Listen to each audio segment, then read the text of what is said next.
Hey guys, Toby Mathis here with Anderson Business Advisors. And the question today is, what is a living trust? Do I need one and how do I set it up? Big one, first big question is, do I need a living trust? And so I'm just going to make it like this. We all get to choose how our estate's going to be handled. If you do nothing, you're going to go on a default and it's going to go to court and they're going to apply your state laws of where you resided and where you owned real estate. And it's going to apply and you're going to have probates wherever those assets may be held. And whatever the rules are for your jurisdiction are going to control. So there's always a plan. The default usually gets ugly because depending on the state, let's say that I had a spouse when I died and kids, maybe kids from a previous marriage. There's all these statutes that come in and say spouse gets half, or these guys get this, or, there's all these different rules, or maybe the spouse gets everything and I just disinherited my kids from my previous marriage. All those things come in.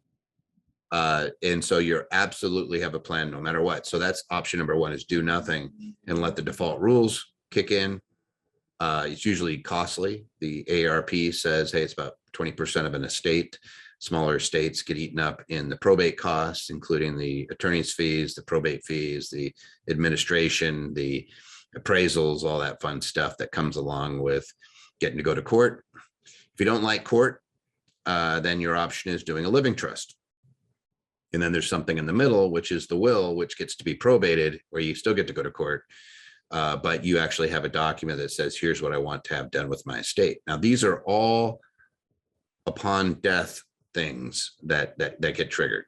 So I always look at it and say, hey, there's a kind of a continuum. There's during my lifetime. There's if I'm incapacitated, there's when I pass, and then there's post what happens to my state after I pass. All those things have to be addressed. And it sounds, oh no, it's not that hard. Well, hold on for a second. So during my lifetime, there's lots of things that could happen. I could be incapacitated. I could get sick. We're going through the pandemic and I might end up in a hospital. I'm not able to make decisions for myself. Who's making my medical decisions? Who's making financial decisions? All that gets triggered while I'm alive. Living trust handles it all. Doing nothing does not. Like there might be some state statutes that says, hey, you can talk to a spouse, but there's lots of people out there that are living together that aren't husband and wife, or wife and wife, or husband and husband. They're not in a legally recognizable relationship. And, maybe you want that person to be able to see you if you're incapacitated. Maybe you're in the hospital and you want them to be able to visit you and they're not family under the law. Then we all of a sudden have a big problem. Or maybe you are married and you're like hoping that your default will be that they'll let your spouse make decisions for you.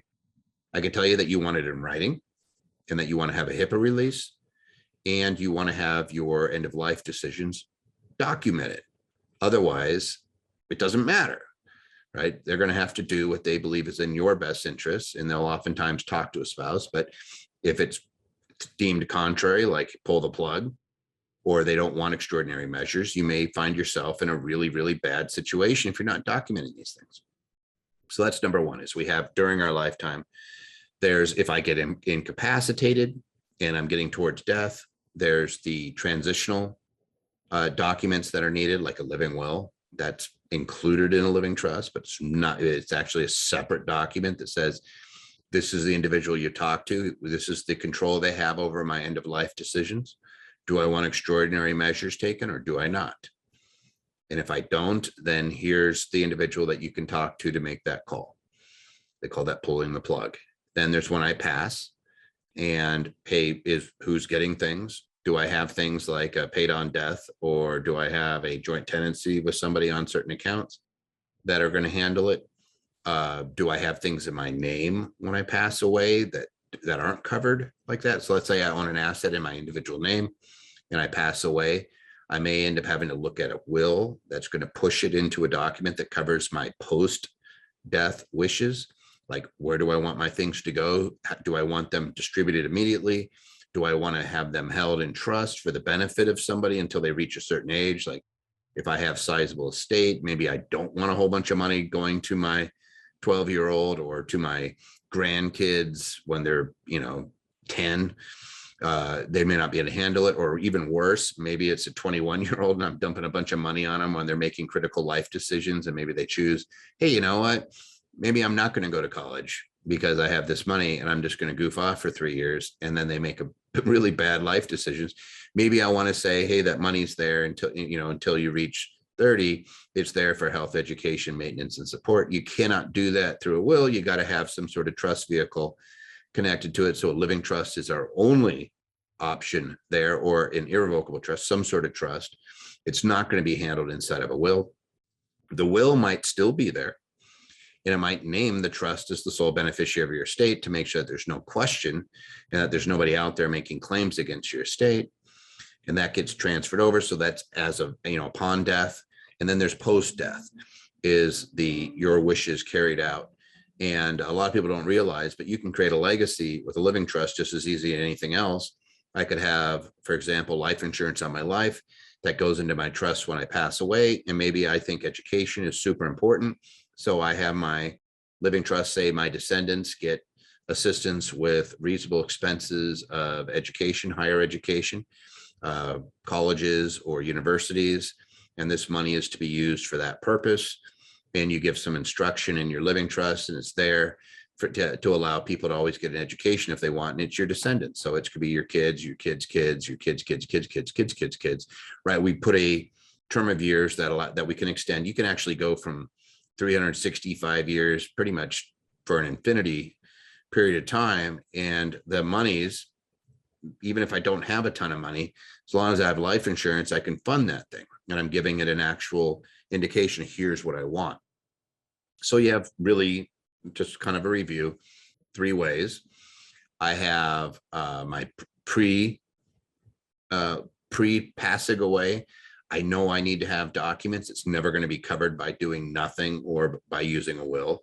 It's always going to require a living trust. So I need to have my power of attorneys for financial. I need to have my power of attorney for medical. I need to have my releases of medical information so a doctor can share valuable information with the people that I want making decisions for me. I need to make sure I have documented living will, end of life decisions. Then there's upon the passing. And if I do nothing, it's called intestate. If I die with a will, I'm going to probate that will. I'm guaranteed to go in there and I get to do the probate process, which can be many years and expensive. In some states, it's statutory. Like, for example, in California, it starts off at 8%, 4% to the lawyer, 4% of the gross value of my estate, not the net, but going to the lawyer and going to the personal representative. And it adjusts the bigger the estate is. And then there's the living trust, which requires no probate. It just requires administration by somebody that I trust, or a company, or a fiduciary, to handle it, to make sure that whatever my wishes are, that they're carried out. Of the 3, doing nothing, will, or living trust, I'm always going to side with the living trust. And so the answer to the question, do I need a living trust, is always going to be yes, if you're asking me, because I do not look and say your estate's too small, because I think that's just not wise, not nowadays. It's almost always going to be less expensive to do the trust and to not have the probate versus doing the probate if I do just a simple will. And it never answers those pre-death questions. I cannot do that with a will. I cannot cover the power of attorney, the financial matters or health matters with a will. I have to have those financial power of attorney. I have to have that living will. I have to have a HIPAA, or whatever your state may call it, by the way. Some states call it a power of attorney, some call it a directive, like there might be a healthcare directive versus a healthcare power of attorney. It's nomenclature.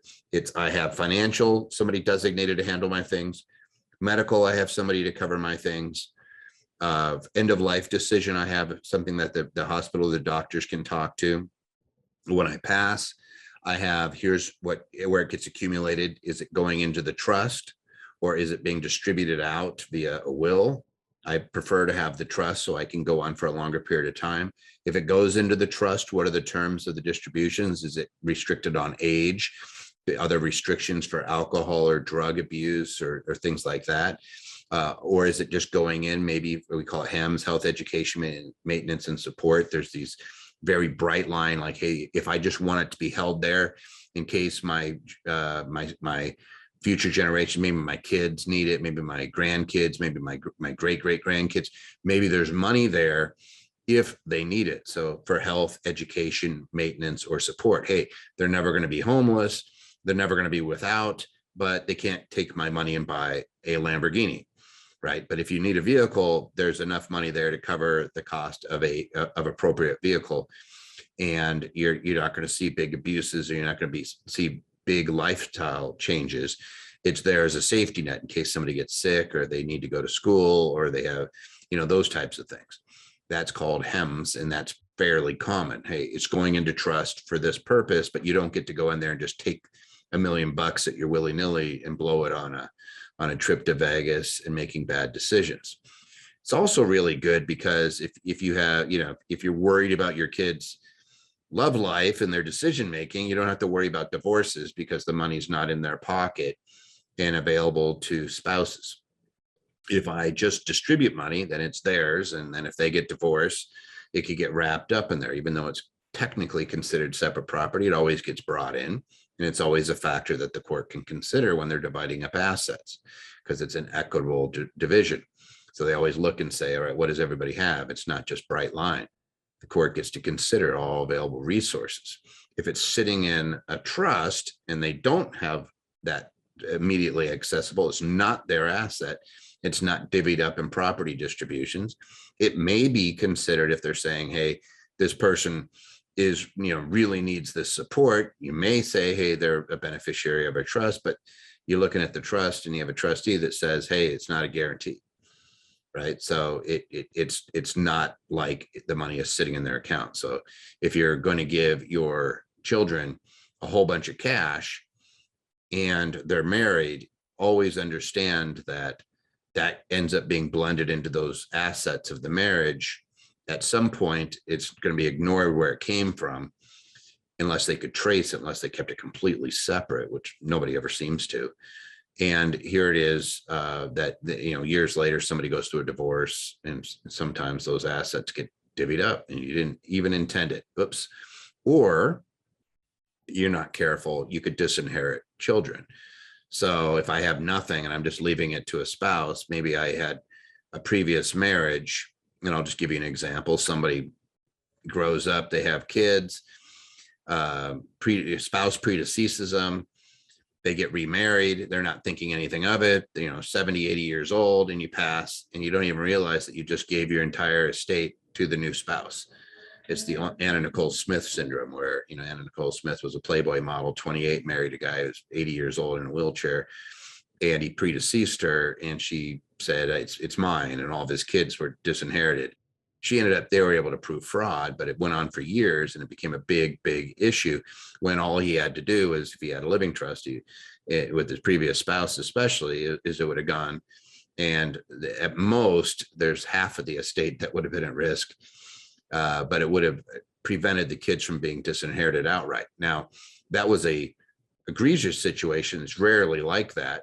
Usually what happens is somebody just gets remarried and doesn't think anything of it and leaves everything to their spouse, not realizing that, and this actually happened to my family, so I could tell you firsthand knowledge that it does happen, is it ends up going to somebody, and that somebody in their family, when they decease, it goes to their kids and not your kids. So you get remarried and you leave everything to your spouse, you probably just disinherited the kids from your biological children from the previous marriage and gave it to somebody else's kids. So that's probably not something you're intending to do. So we make sure that there's a living trust that says, hey, this amount comes over here for the benefit of my surviving spouse, and they have it till the end of their life, and then it goes to my biological children. So that's usually how you do it. It requires a living trust. So there's the do nothing, there's the will, and there's the living trust. Obviously, the biggest value and the one that's most appropriate and handles all the issues is living trust, which is why I always recommend them. They're much less expensive than having disputes. They're much less expensive than the pain and sorrow of not having designated individuals. And I'm always doing this weighing test. And no matter what, you have a body, you have an insurability. And you can create an estate plan and a legacy with the living trust you can't do otherwise. So it becomes my only tool. We have to use a trust, whether it be revocable, irrevocable, or sometimes we can use charities and foundations. Sometimes we're using other entities to create legacies. All of them necessitate the use of living trust that covers the individual that we're working with. And so I can say with certainty that, barring extreme circumstances that I've yet to really see, the living trust is almost always going to win out. Now, how do I put one together? It's as easy as documenting your intent in a contract. That's all living trust is a contract with you as a grantor, with you as a trustee, saying I'm going to watch over my own stuff, for me as a beneficiary. And then when an event occurs, so for example, just think of a triangle. I'm the one who gave it, I'm the one who watches over it, and I'm the one who benefits. If I can no longer take care of it, then I'm bringing in a new trustee. So I might designate a trustee. Maybe it's a spouse, surviving spouse. Maybe it's a company. If I don't have a spouse, maybe it's a child that you really trust, or somebody else that you trust, family member that you trust, and they're handling the asset for my benefit during my lifetime. I will never not be the grantor in this situation. I'm the one who gave the asset into the trust. So when I pass away, no more grantors.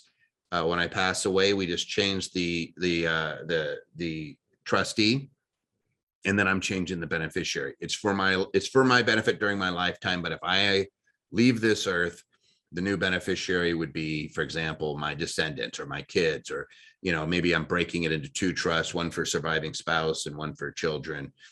Those types of things. I have whatever I can conceive can be drafted, and it's just a contract saying those things. Once you understand that, then you just realize, wait a second, I just need to get these contracts drafted up. The living trust is easy. And then I say, hey, what if something's in, I have to make sure I fund it. What if I forget? Then we have a catch-all. That's called a pour over will, that says anything that's left in my name, that's in my name, I name my living trust as the sole beneficiary of my estate. You make sure you have your healthcare documents, your power of attorneys or healthcare directives done to say, if I can't make decisions for myself, here's who I designate. If I'm not able to make financial decisions for myself, here's who I designate. If I am in extreme circumstances where I'm not going to be recovering, is it okay to terminate life early by pulling the plug or discontinue extraordinary measures if the benefit's not going to be there, and it's a significant burden? That's called a living will. That's all in the living trust document, and it's just documenting those things, signing them, putting them in place. Once you do that, the big question is, can I change it? Yes, during your life you can change anything, so long as you're capable of making those decisions, right? Generally speaking, I don't give a power of attorney that lets somebody else change my estate, because they might change it to something I'm not in agreement with. So as soon as I'm incapacitated, my trust is sitting there pretty much locked in. If I pass away, it becomes irrevocable, and now nobody can change it. They just can exercise what I intended. There's something called decanting. I won't get into all that, but your intent can be carried out in the future by that trustee for the benefit of your beneficiaries. The trustee does not need to be a beneficiary. In fact, it's better if they're not. The trustee could be a fiduciary, it could be an attorney, it could be a trust department of a bank, it could be a trust department, just a trust company. There's plenty of options. Your beneficiaries, even if they're not the trustee, can say, hey, we don't like these trustees, and get together and remove them if you want. So let's say you had a company, you're the trust department of your bank, and that was the trustee of your trust for the benefit of this class of people, your beneficiaries or future descendants or whatever. And the descendants were really having a difficult time with that particular trust department. Those beneficiaries could all get together and say, hey, you know what? They're not acting in our best interest. They're doing something shady. We're going to change it, and we're going to elect a different trust company and move it over here because we're more comfortable with them. That's fine. The trust companies are still held to a fiduciary standard, and they're going to do what's the written documents say. So it's a great one. If you make your kids, for example, the trustees, and they're also the beneficiaries, and there's any restrictions to distributions, expect them to be ignored.